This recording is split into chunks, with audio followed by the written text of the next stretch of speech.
교회는 하나님의 걸작품입니다. 허물과 죄로 죽었던 우리를 그리스도와 함께 살리시고 함께 일으키시고 함께 하늘에 앉히시는 그와 같은 영광과 지위를 주신 하나님의 걸작품, 다시 말해서 하나님의 은혜의 작품이 바로 교회라는 것입니다. 오늘 말씀 11절을 여러분께서 보시면 그러므로 생각하라 라고 말씀하는 것을 읽으실 수가 있습니다. 이것은 에베소 성도들에게 하나님의 은혜로 그리스도 예수와 함께 연합함으로써 그리스도의 몸인 교회가 되었다라는 이 사실을 염두에 두고서 이어질 내용을 생각하라. 조금 더 구체적으로 과거를 생각하라라는 것입니다. 이제 이어질 내용은 앞서 교회는 하나님의 은혜가 만든 작품이라는 이 사실을 좀 더 심층적으로 다루는 내용이라고 할 수 있습니다. 결론부터 말씀을 드리자면 교회는 차별이 무너진 공동체, 새롭게 한 몸으로 지음을 받아서 성도라는 하나님의 가족이라는 이런 신분의 지위의 변화를 가진 공동체라는 것입니다. 이런 은혜를 누린다는 거예요. 그러니까 이 은혜를 강조하기 위해서 과거를 기억하라 하는 것입니다. 우리는 에베소서 2장 전반부에서 이미 교회의 과거가 허물과 죄로 죽었었고 본질상 진노의 자식이라는 그런 모습을 가지고 있다는 것을 살펴보았습니다. 그런데 이 밖에 또 생각해야 할, 기억해야 할 과거가 있는가? 있어요. 자, 11절 너희부터 12절까지 함께 한 목소리로 보겠습니다. 시작. 너희는 그때에 육체로는 이방인이요 손으로 육체에 행한 할례를 받은 무리라 칭하는 자들로부터 할례를 받지 않은 무리라 칭함을 받는 자들이라. 그때에 너희는 그리스도 밖에 있었고 이스라엘 나라 밖의 사람이라. 약속의 언약들에 대하여는 외인이요 세상에서 소망이 없고 하나님도 없는 자이더니. 자, 함께 읽은 말씀에서 그때에라는 표현을 두 번이나 반복을 하고 있는데 이것은 에베소서 2장 전반부에서도 보았듯이 예수님을 믿기 전, 그리스도의 몸인 교회가 되기 전을 가리키는 표현입니다. 예수님을 믿기 전에 이 에베소 교회는 육체로는 이방인들이었다. 그래서 이 손으로 행한 할례를 받은 무리에게 무할례당이라고, 할례받지 않은 무리라고 칭함을 받는 이들이었다는 것입니다. 다시 말해서 하나님의 선민을 자칭하고 자부하는 유대인들에게서 너희들은 이방인들로서 하나님 백성의 표인 할례가 없지 않느냐. 따라서 너희는 개와 돼지로 절대로 너희를 쳐줄 수가 없는 존재로 우리는 생각할 수밖에 없다. 이런 선이 그어진 사람들이었다는 거예요. 뿐만 아니라 그때 에베소 교회는 그리스도 밖에 있었고 이스라엘 나라 밖에 있었다. 따라서 약속의 언약들에 대해서는 외인, 바깥에 있는 사람들이었다. 이렇게 또 묘사를 하고 있죠. 이것도 무시와 따돌림의 표현이라고 할 수 있는데 이 부분에 대해서는 부가적인 설명이 좀 필요할 것 같습니다. 유대인들에게는 여러분께서 구약 성경을 읽어보시면 이런 부분 충분하게 읽어내실 수가 있는데 아브라함 이래로 그리스도에 대한 메시아에 대한 약속과 대망이 있었습니다. 그리고 그 약속대로 로마서 9장 5절을 읽어보시면 실제 예수 그리스도께서 유대인으로 나셨어요. 유대인으로. 바울이 이야기하려고 하는 것이 바로 이 사실을 염두에 둔 것입니다. 유대인들은 이스라엘 나라 안에 속한 사람들로서 메시아에 대한 언약을 이미 구약 시대부터 가지고 있었다. 아브라함 때부터 이미 가지고 있었다. 하지만 이방인들에게 복음을 전해서 세워진 에베소 교회 너희는 과거에 예수님을 믿기 전에는 메시아에 대한 약속 아예 상관 없을 뿐더러 아예 이스라엘 밖에 있었다. 그야말로 밖에 있는 사람들, 육신으로 볼 때 자랑할 게 아무것도 없는 사람들이었다는 거예요. 따라서 이어지는 12절 후반부를 보시면 이 이방인들로서 과거 에베소 교회는 세상에서 소망도 없고 아예 하나님도 없는 그런 모습이었다. 영적으로 봐도 자랑할 게 아무것도 없는 모습이었다. 이렇게 바울이 묘사를 하고 있죠. 요컨대 13절의 묘사대로 전에 멀리 있는 삶이라고 불러야 마땅한, 육체로 보아도 영적으로 보아도 무엇 하나 유대인들 눈에 자랑할 거라고는 없어 보이는 그런 모습이 바로 이방인으로서의 에베소 교회의 모습이었다는 거예요. 그러니까 그리스도의 몸이 될 만한 자격이나 조건을 그 안에 하나도 갖춘 것이 없는 그런 모습이 바로 이방인 교회인 에베소 교회의 모습이었다. 사실 이 이야기가 우리 피부에 그다지 크게 와닿지는 않아요. 하지만 이 성경이 기록될 당시 유대인과 이방인이라는 두 세계의 구분을 짓던 세계관을 갖고 있던 사람들에게는 굉장히 중대하고 심각한 문제였습니다. 유대인들로서는 우리가 하나님의 백성이라는 이런 자부심, 이 자존심이 정말 목숨보다 중요했었고 이걸 지켜야만 했고, 이방인들은 사실 이런 유대인들을 보면서 별나게 무시하고 싶은 존재들인데 막상 당해보면 굉장히 기분 나빠지고 분열이 일어날 수밖에 없는 그런 정도의 심각한 문제였다는 거예요. 하지만 바울이 이런 과거를 들추어내어가지고 이야기하려는 것은 이방인들에 대한 차별을 강조하려는 게 절대 아닙니다. 오히려 너희가 유대인들에게조차 어떤 괄시를 받던 과거를 갖고 있는가, 이걸 기억하라는 거예요. 이것을 통해서 은혜를 강조하려고 하는 거예요.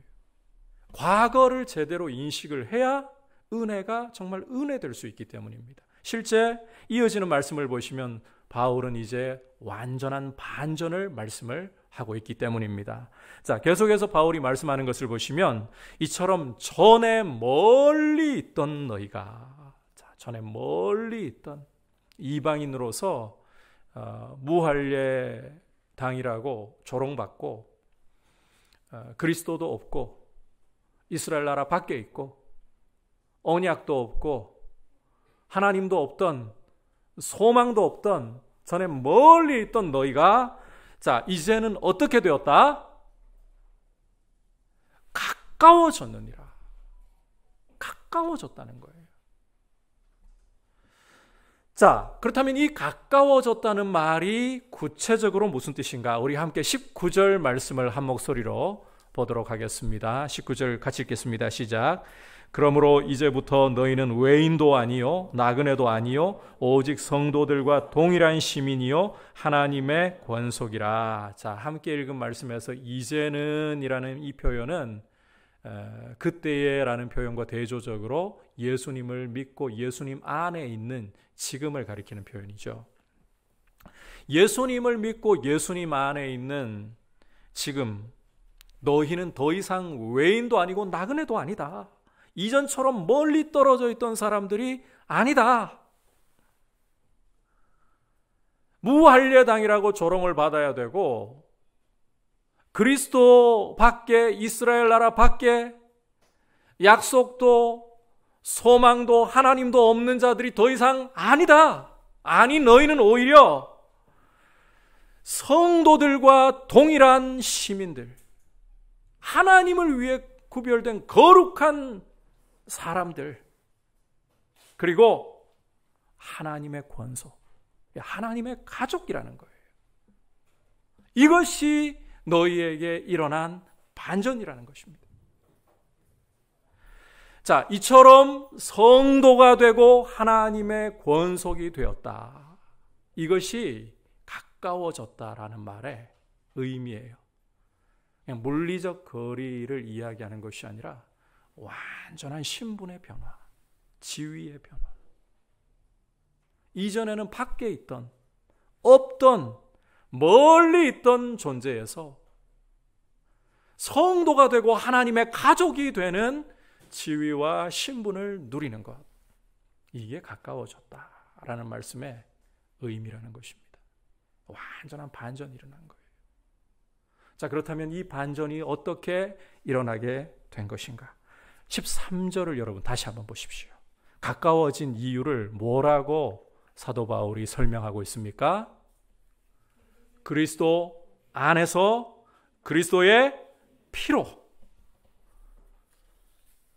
누차 강조하지만 에베소 교회는 스스로 안에 힘이나 자격을 갖추고 있지 않았습니다. 가까워질 수 있는 힘이 없어요. 자격이 없어요.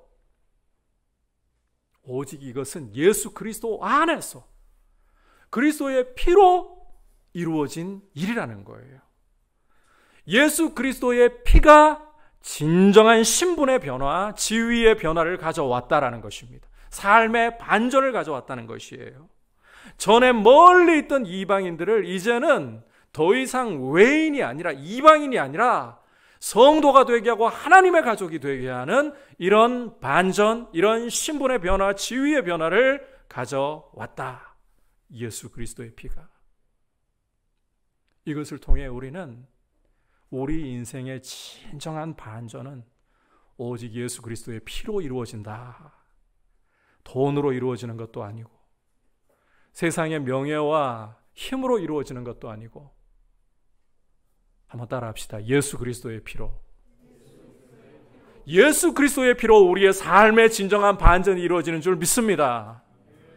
교회는 그래서요, 신분의 변화를 얻기 위해서 돈을 차지하려고 하는 세상이나 권력을 차지하려고 하는 세상의 길을 쫓지 말아야 돼요. 예수 그리스도의 피가 우리 삶의 진정한 반전을 가져온다. 그리스도의 보혈을 자랑할 수 있기를 축복합니다. 자, 이 부분에 대해서 이제 좀 더 심층적으로 우리가 살펴보도록 할게요. 다소 길지만 14절부터 17절까지 말씀 함께 한 목소리로 보겠습니다. 시작. 그는 우리의 화평이신지라 둘로 하나를 만드사 원수된 것 곧 중간에 막힌 담을 자기 육체로 어시고 이는 이 둘로 자기 안에서 한 세 사람을 지어 화평하게 하시고 또 십자가로 이 둘을 한 몸으로 하나님과 화목하게 하려 하심이라. 원수된 것을 십자가로 소멸하시고 또 오셔서 먼 데 있는 너희에게 평안을 전하시고 가까운 데 있는 자들에게 평안을 전하셨으니. 자, 먼저 바울은 14절에서 그리스도께서 우리의 화평이시다라고 말씀을 하고 있습니다. 이 우리라는 표현을 우리가 좀 살펴봐야 하는데, 바로 이어지는 말씀에서 보듯이 둘을 하나로 만드신 것, 이게 우리라는 표현이에요. 둘을 하나로 만드신 것. 그리고 계속해서 사용된 표현을 보시면 이 둘이 원래는 원수된 것이다. 담으로 막혀 있는 것이다. 그렇게 둘의 사이를 묘사하고 있습니다. 그러니까 원래는 우리라는 표현이 어울릴 수 없는 원수 관계, 막힌 담이 있는 관계가 이 둘 사이의 관계였다는 거예요. 그런 둘을 우리로 만들었다는 거죠. 자, 그렇다면 구체적으로 이 둘, 절대로 서로 우리라고 부를 수 없는 원수되고 막힌 담이 있던 이 둘은 구체적으로 누구를 가리키는 것인가? 17절을 여러분께서 보시면 이 둘의 정체를 엿보실 수가 있는데, 먼 데 있는 너희 그리고 가까운 데 있는 자들, 이 표현이 이 둘을 가리키고 있습니다. 이미 눈치채신 분들도 계시겠지만, 자, 먼 데 있는 너희라는 게 누구를 가리키는 건가요? 에베소 교회 1차적으로 가리키지만 넓게 이방인들을 가리키는 거죠. 그러면 가까운 데 있는 자들이라는 것은 유대인들을 가리키는 거예요. 여러분, 거듭 말씀드리지만 이 유대인과 이방인 사이에는 막힌 담이 있었어요. 차별의 담이 있었습니다. 유대인들은 율법을 가지고서 자신들은 하나님의 선민, 하나님의 자녀라는 자부심을 가지고 이 자부심에 목숨을 걸 정도였습니다. 반면에 이방인들은 개와 돼지, 지옥의 땔감, 이렇게 무시하면서 완전히 둘 사이에 선을 그어버렸어요. 차별의 담을 얼마나 높게, 얼마나 견고하게 세워두었든지 이것은 우리 생각에 그냥 좀 허물고 넘어가면 되지. 안 그래요.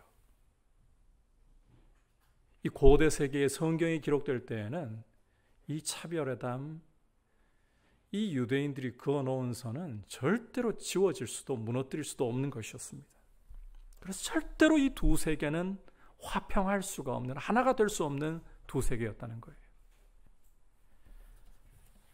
특히 이 구분을, 이런 차별의 벽을 아주 상징적으로 보여주는, 눈으로 볼 수 있게 해주는 그런 구조가 옛 성전 건물 안에 있었습니다.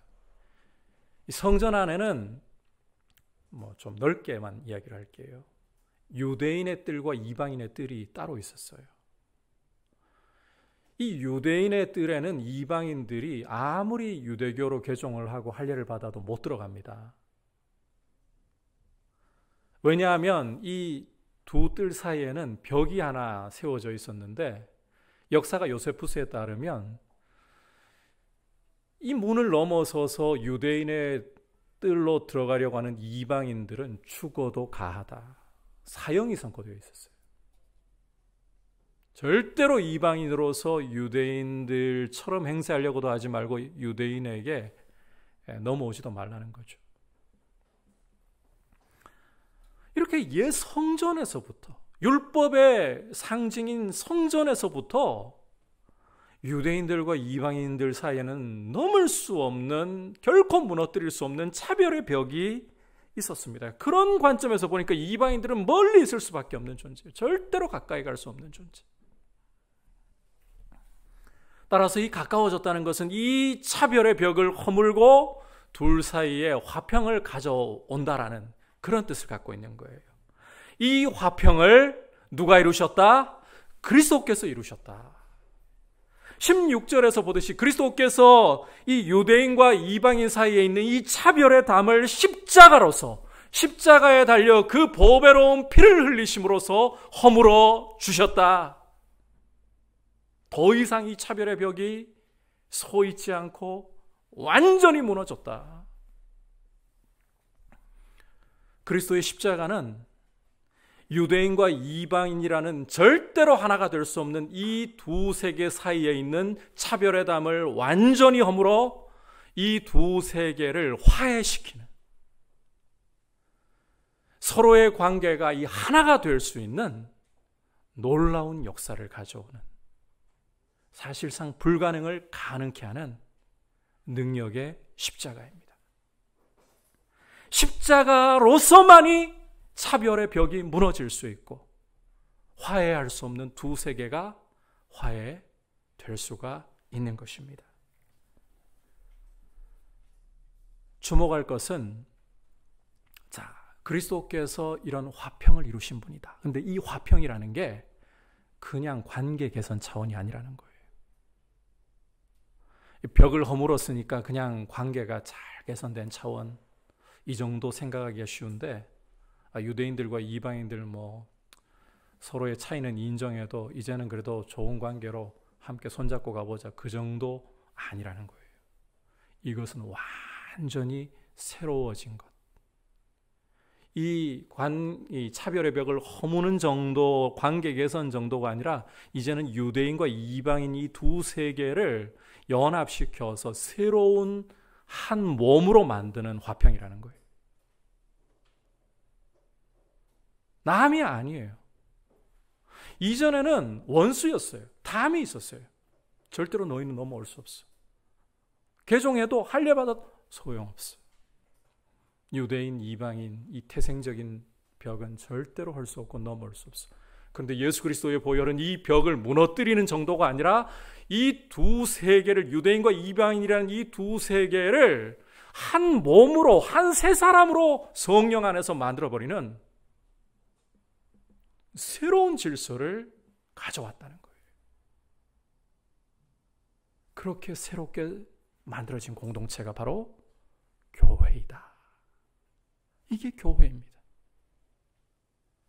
여러분, 교회는 도저히 하나가 될 수 없다라고 생각하는 원수의 관계도,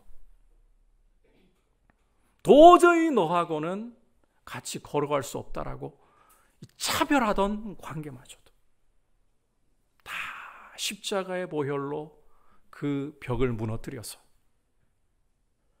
개선 정도가 아니라 완전히 새롭게 한 몸으로 만들어내신 그런 하늘의 질서, 신비한 질서를 갖고 있는 공동체라는 거예요. 그게 교회입니다.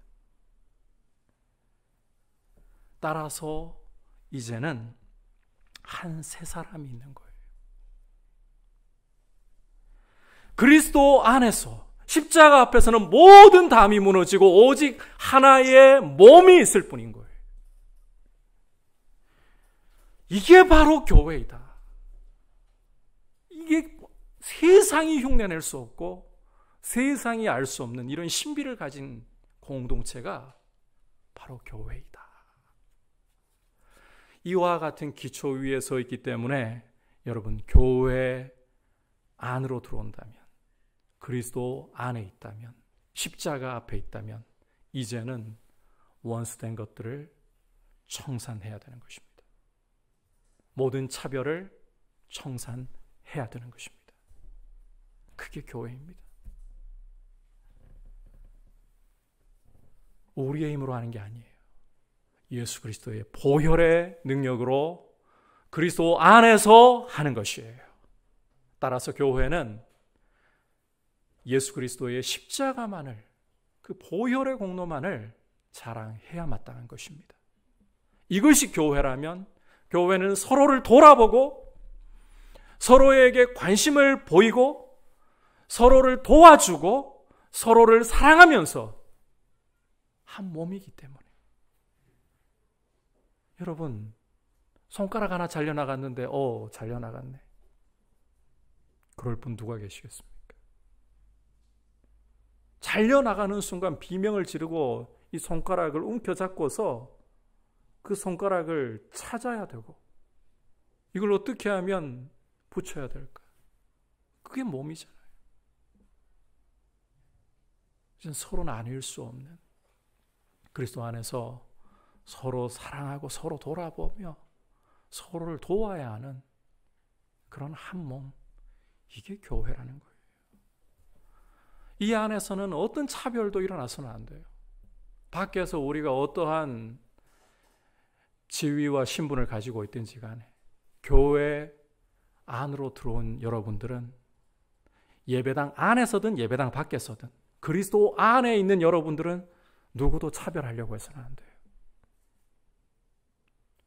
내가 어떤 집안에서 태어났는데, 내가 어떤 신분을 갖고 있는데, 내가 어느 대학을 졸업했는데, 내가 어떤 스펙을 가지고 있는데, 이 자랑하면 안 돼요. 이런 자랑으로 사람을 결단코 무시해서는 안 된다는 거예요. 그게 교회예요. 이제는 오직 서로 가까워진 한 몸, 한 새 사람이 존재할 뿐입니다. 그리스도의 피가 이와 같은 새로운 몸을, 하늘의 세상이 알지 못하는 질서를 가져와서 이 몸을 만들어 주신 것입니다. 이 공동체를 만들어 주신 것입니다. 이것이 교회이다. 여러분, 우리가 이렇게 교회를 바르게 이해하고, 이 교회론이 참 중요합니다. 세상의 질서가 들어오면 안 돼요. 그래서 우리 잘난 거 가지고 있더라도 교회라는 이름으로, 예수 그리스도의 이름으로 모일 때 사실은 우리 삶에서도 그렇게 해야 돼요. 직장 가가지고 내가 상사라고 해서 부하 직원들 함부로 찍어 누르거나 압박하거나 그렇게 하면 안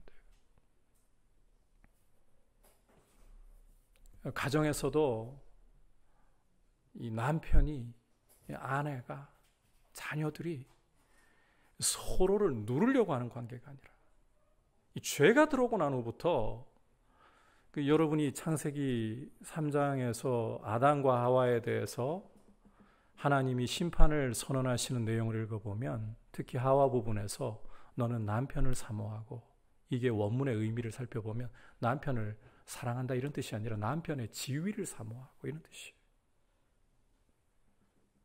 아내의 지위를 벗어나 남편의 지위를 박탈하고 싶은 거죠. 이게 죄 때문에 오는 일이에요. 우리가 그리스도 안에 있다면 예배당 안에서나 밖에서나 그리스도 안에 있기 때문에, 교회이기 때문에, 이게 모여야 교회가 아니라, 모여도 교회이지만 우리 각자가 교회이기 때문에 억누름이 없어야 돼요. 억눌러서 빼앗으려 함이 없어야 되는 거예요. 차별하지 말아야 되는 거예요. 누구라도 환영할 수 있는 사람. 제가 오해받을 수 있는 발언이지만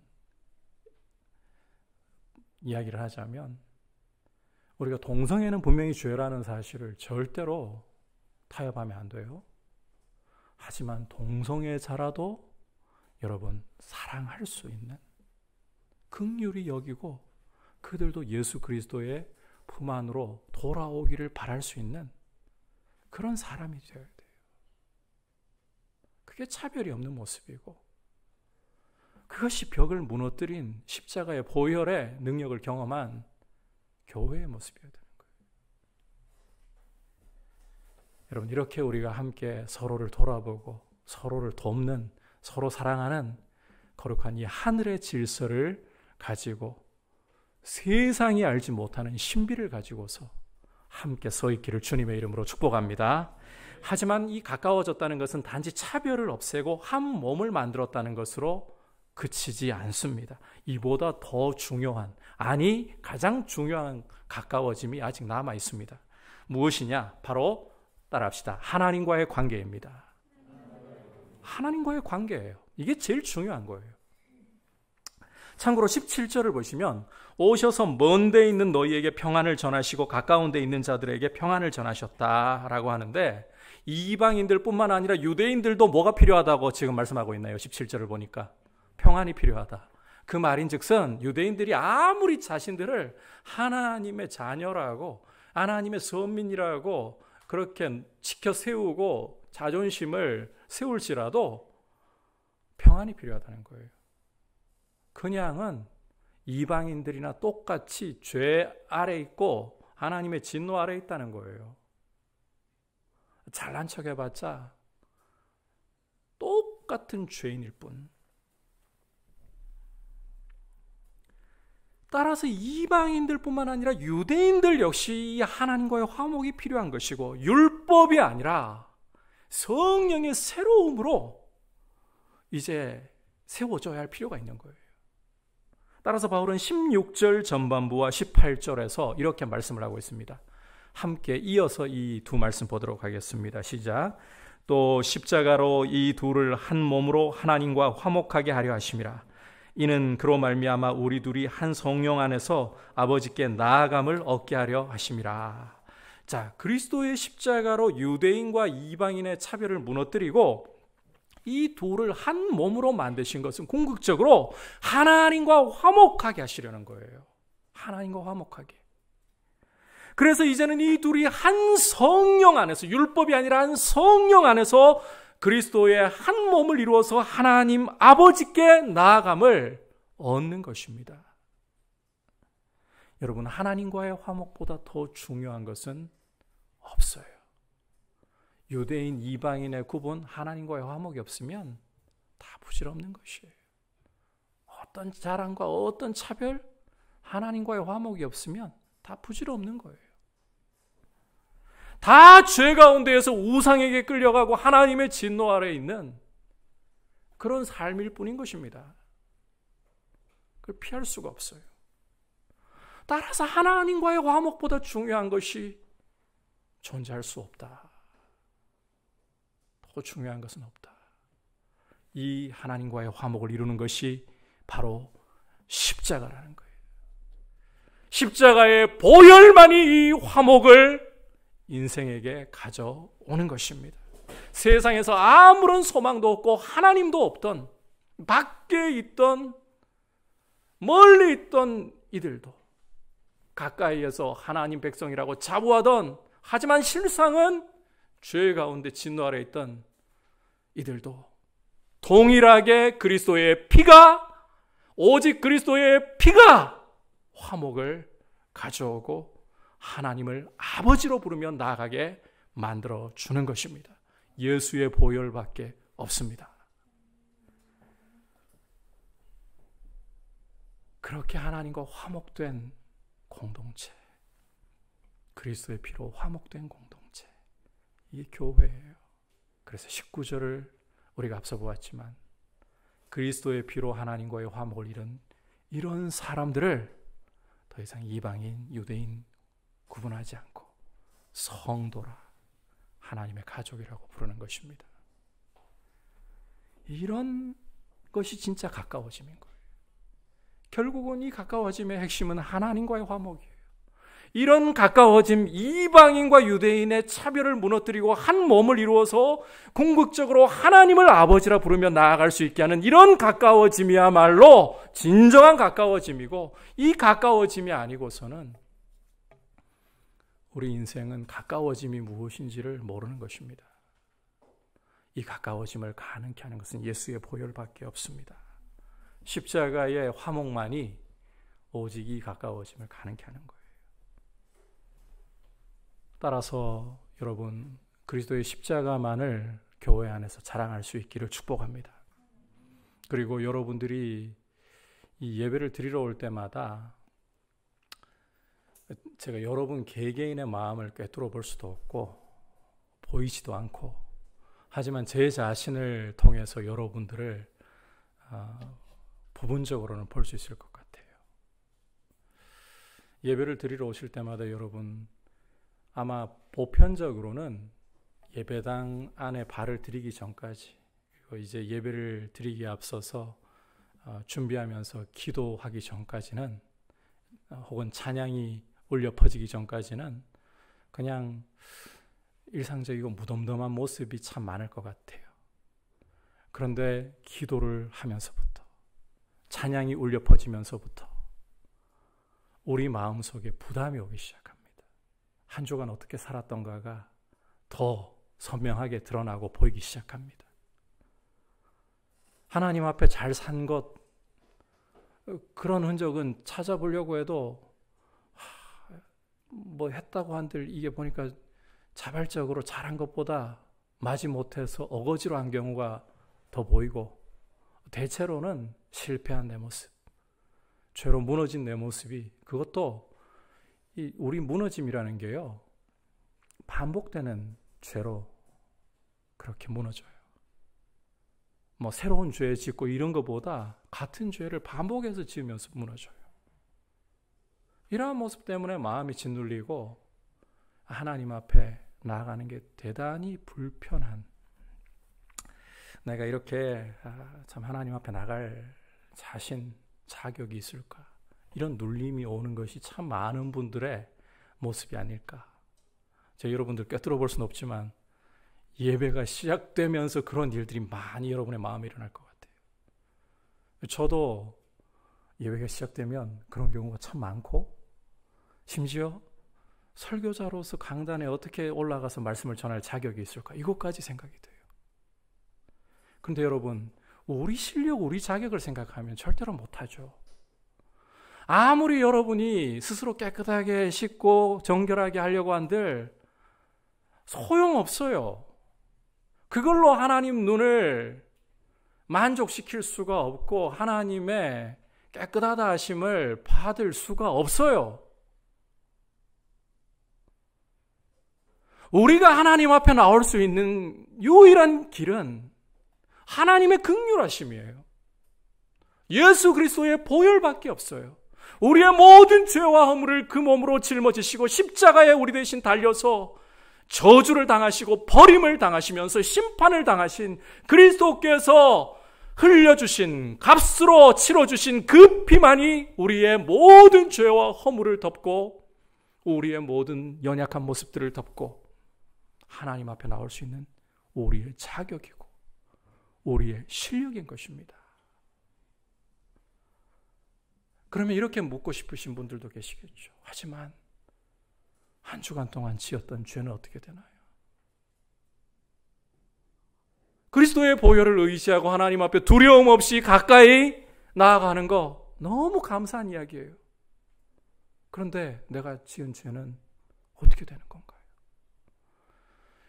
이 이야기를 한번 좀 드리면 여러분들에게 도움이 되실 것 같아요. 부모로서 자녀를 양육하시는 분들 한번 여쭤보고 싶어요. 여러분 자녀가 잘못을 저질렀습니다. 자녀들이 잘못 저지르는 것도 여러분께서 보시면 알겠지만 패턴이 있잖아요. 뭔가 새로운 잘못을 저지르기보다 우리하고 똑같죠. 어떻던가요? 하지 말라고 하는 짓을 또 똑같이 반복해서 저지르는 게 거의 일상이죠. 애가 잘못을 저질렀어요. 그런데 이 애가 그 잘못을 뉘우치고 그걸 스스로 해결해 보겠다고 방문을 탁 걸어 잠그고 식음을 전폐하면서 소위 금식기도라고나 할까요? 나 같은 건 아빠 엄마를 볼 자격 없어.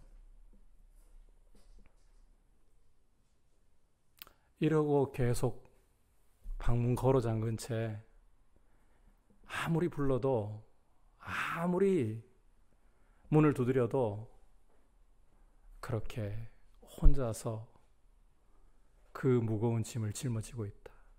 부모된 여러분 어떠시겠습니까? 그것이 문제를 바로 해결하는 방식이겠습니까? 부모 자식은 그런 관계가 아니에요. 부모 자식의 관계는 문을 열고 자식이 달려나와서 아무리 잘못했어도 아빠라고 부르면서 엄마라고 부르면서 달려와서 그렇게 이 부모 자녀 간의 사랑을 확인하면서 아빠 제가 잘못했어요. 그 다음에 또 실패할 거 알아요. 하지만 다시는 안 그럴게요. 제가 몸부림쳐 볼게요. 그거 아닙니까? 용서는 십자가에서 이미 이루어졌습니다. 그런데 우리는 또 죄를 지어요. 그럴 때 왜 우리가 스스로 그 짐을 지고 가려고 하느냐 하는 거예요. 여러분 예배 드리러 올 때에 우리 자격, 우리 실력 생각하면 예배 못 드려요. 하나님께 어떻게 나갑니까? 그런데 우리의 실력이 아니라 우리의 자격이 아니라 예수 그리스도의 보혈이 우리의 모든 죄를 덮었고 우리의 모든 허물을 씻었습니다. 그리스도의 보혈이 우리의 의로움이고 거룩함이고 우리가 하나님 앞에 담대하게 아버지라 부르며 나아갈 수 있는 자격이고 이것이 오늘 말씀에서 하나님의 가족이라는 성도라는 의미입니다. 그런 공동체가 바로 교회라는 거예요. 그러므로 우리의 삶이 실패했을지라도 예배 드릴 때에 우리의 모습을 보면 고개가 들 수 없을 정도로 부끄러운 모습일지라도 아버지 앞에 나가시면서 아버지라고 부르십시오. 그리고 아버지 앞에 우리의 허물을, 죄를 내어놓으십시오. 죄를 회개하고 해결하고 나가는 것이 아니라 오히려 아버지 사랑을 힘입어서 아버지 앞에서 해결하는 거예요.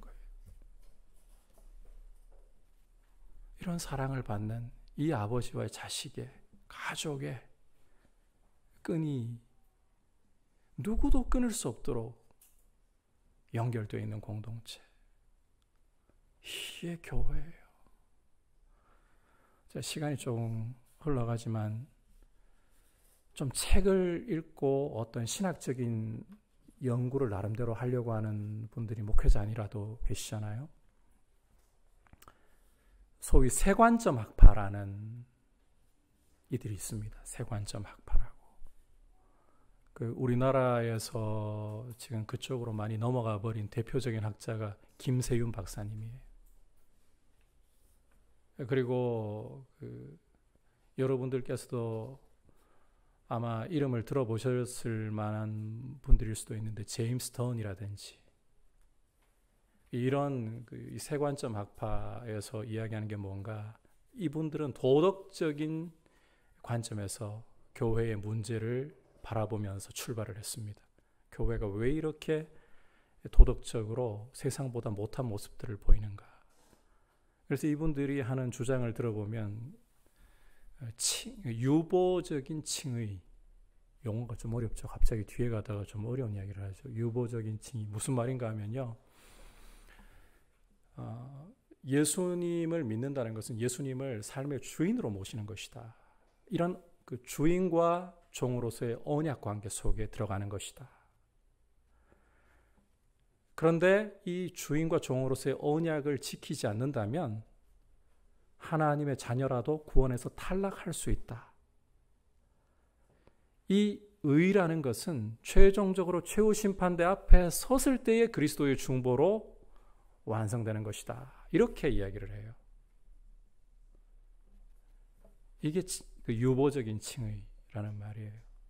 우리 합동교단 안에서는 이 문제 별로 거론도 안 됐어요. 고신에서는 좀 논란이 많이 되었고요. 구원론이기 때문에. 근데 여러분, 제가 아무리 성경을 보고 봐도 분명하게 말씀하고 있는 것은 그리스도의 사랑에서, 예수 그리스도의 보혈의 흔적을 여러분 마음에 가지고 있다면 그리스도의 사랑에서, 하나님의 사랑에서 여러분을 끊어 놓을 수 있는 것은 아무것도 없습니다. 우리의 구원을 그리스도의 은혜로 받는 순간부터 천국에 이르도록 하나님이 우리를 견인해 가시는 줄 믿습니다. 그래서 우리는 참 부족해요. 지었던 죄를 또 짓는 사람들이에요. 끊어버려야 되는 줄 알아요. 그 당위성을 알아요. 하나님이 죄를 미워하시는 줄도 알아요. 그걸 알면서도, 모르면 다행인데 알면서도 또 그 문제 앞에 서면 넘어져요. 그럴 때마다 우리가 이 문제를 스스로 해결하려고 몸부림치다 보면 안 되는 우리 자신을 보면서 자괴감에 빠지고, 그러다 보면 어느 순간부터인가 구원의 밑둥치까지 흔들려서 내가 정말 구원을 받았나, 심각하게는 이 사탄에게 농락당해서 이 지경까지 가서 하나님께 나아가는 것을 주저해버리게 되는, 못 나가죠. 벼룩도 낯짝이 있는데. 그런 모습이 올 수가 있다는 거예요. 그러나 여러분, 오늘 사도 바울은 우리 자격이 아니라 예수 그리스도의 보혈이 화해될 수 없는 두세 개의 차별의 벽을 허물어서 한 새로운 몸으로 한 새 사람이 되게 하시고 그 새 사람을 하나님 앞으로 이끌어 화목하게 하셨다. 그리스도의 보혈이 이루신 역사이고, 이 역사에 대해서 결단코 낮추거나 폄하하거나 약하게 여기지 마십시오. 그리스도께서 보혈로 이루신 이 구원, 이 하나님 가족이 된 이 끈은 세상 어떠한 것도, 어떤 피조물도 끊을 수 없음을 믿으시기를 바랍니다. 이것이 교회입니다. 이것이 교회입니다. 세상의 지혜, 세상의 실력으로는 이룰 수 없는 신비로운 공동체, 하나님 가족으로서의 공동체, 이게 교회라는 거예요. 따라서 교회는 이 정체성을, 이 신분, 이 영광을 계속해서 묵상해야 돼요.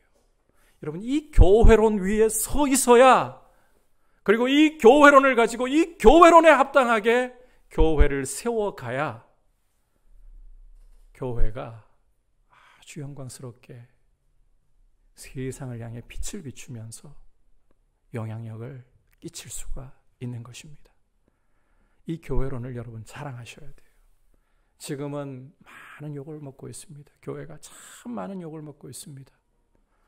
앞서 광고 시간에 이 예수중심교회 이야기를 드렸는데 제가 알기로 이초석 계열의 이단입니다. 이게 예수중심이라는 참 이런 이름까지 가져가 버리고 교회라는 이름까지 가져가 버리고 하지만 이단이에요. 하지만 안 믿는 세상은 이게 교회인지 이단인지 구분 못해요. 그래서 싸잡혀가지고 근데 뭐 이번 문제가 아니라 사실 교회가 이 돈 앞에 무릎을 꿇어버리고 권력 앞에 무릎을 꿇어버리고 하나님의 말씀의 길이 아니라 정치와 이념의 노예가 되어버리고 그리고 전통의 노예가 되어가지고 망가져버림으로 인해가지고 세상에게 지금 코로나 이후로 욕을 먹는 것이 심상치 않을 정도의 수준까지 와버렸잖아요. 그럼에도 불구하고 여러분 교회가 아무리 욕을 먹고 심지어 교회 안에 있는 우리조차도 교회가 이래서 되나 하는 생각이 들지라도 여러분 오늘 이 에베소서가 보여주는 이 교회의 꿈, 교회의 비전을 이 교회론을 잃어버리시면 안 됩니다. 이것이 교회이다. 교회는 영광스러운 공동체이다. 모든 세상의 차별과 원수됨의 벽이 무너진 그리스도의 피로 무너진 그리고 이 그리스도의 피로 말미암아 하나님을 아버지라고 부르는 하나님의 가족이 바로 교회이다. 이것을 생각하면서 이 기초 위에서 우리가 서로 사랑하는 서로를 돌아보고 서로를 돕는 좀 실제적으로 그렇게 제가 참 감사한 것 이창민 집사님 휴가 전에 한번 전화를 하셔가지고 너무 감사하다고 여러분들이 보여주신 사랑 너무 감사하다고 제가 교회를 위해 주님을 위해 뭘 좀 할 수 있을까 이런 말이 터져 나오더라고요. 이런 모습이 참 아름다운 거죠.